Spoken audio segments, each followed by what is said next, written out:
Hey, so today I talk about DaCosta's 2021 Candyman. Now this film is sort of like a retelling or actually kind of sequel of the 1992 Candyman film that was written from the story by Clive Barker. Now there have been other sequels. I think there have been two sequels following the original Candyman, but I guess they kind of found a workaround. But I haven't actually seen those because this Candyman has kind of an interesting story, and the lore of Candyman is expanded in a way that I don't know if the other two films are canon or not. But so far, I think the consensus is this is actually the spiritual successor of the original 1992 Candyman. Now, this Candyman is actually the story is written by I think Jordan Peele, and his name is kind of marketed for the thing, and Naya DaCosta directs it, and we have Yahya Abdul Mateen and Tara Parish in the lead roles. Now, interesting things actually happen in this Candyman.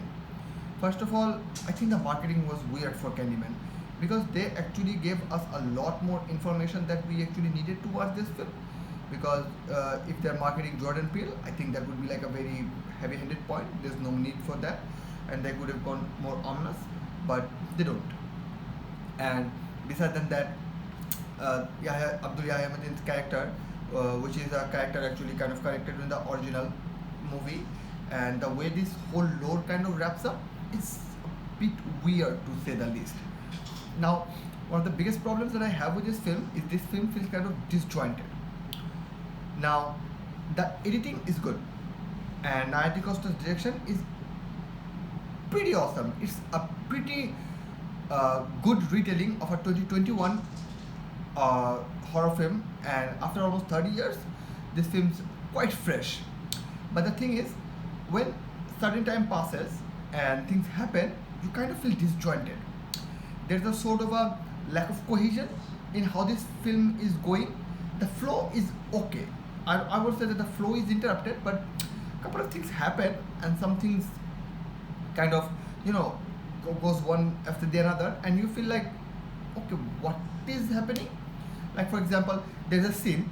That scene is actually in the trailer, and that scene plays way too late in the film to have any kind of impact on anything, and just it some feels like that the whole Candyman saga and the Candyman that things are happening, it's just happening bits and pieces, and they're just trying to thread this thing whole together, and Abdul Yahya Mateen's character actually comes, and that just ties the whole thing together, and it's just it. So I'm actually kind of confused by watching this film, and I guess most of the films are. And of course, these are the kind of films that has a typical cult potential because this is a really well crafted film. Naya DaCosta's direction is excellent. The screenplay, I have no idea what was going on with the screenplay, and the sound score is also good too. The sound score actually really complements the atmosphere and the vibe this film is going for. But the thing is, this film kind of lacks any kind of coherence and cohesion that would kind of bring this whole thing together. Yeah, there's a plot, there's a story, and I can absolutely see why Jordan Peele was trying to tell this story and why he wrote the story, but I can absolutely feel that why he didn't direct this film, because there's just not enough there, and the whole lore of Candyman is expanded in a way that is very interesting, and that's I think what Jordan Peele actually contributed to this story.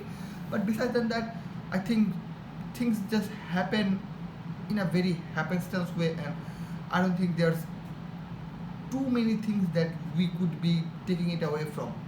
I don't know, this is a very weird film, and I feel like the culture we're in right now, if this was any other film, it would be bashed way too hard. It's bashed enough. People are not liking it that much what it should have, because the fanfare that he had when the story was being, taken off shelf, and when Naya DaCosta was attached to this film, there's a lot of buzz, and after releasing this film, the whole thing kind of crumbled down, and yeah, I can see why it is.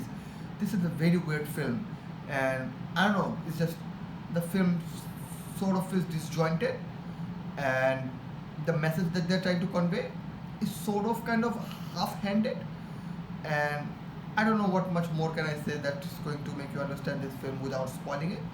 But I would say that yeah, it's a very weird film, and not to say that it doesn't have its perk. You actually kind of feel engrossed in what's happening. You wanna know what's happening, and in that way, this film's flow is actually fine.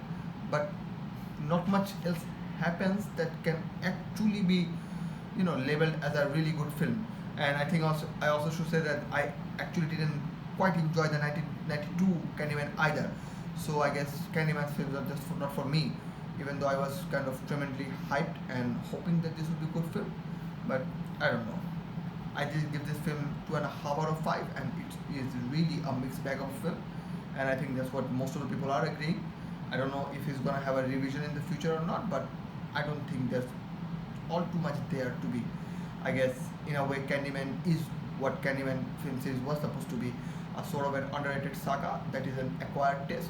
And if you like it, you like it, and if you watch it, you wanna watch it. I don't know what I can recommend about it, but you should definitely make up your own mind.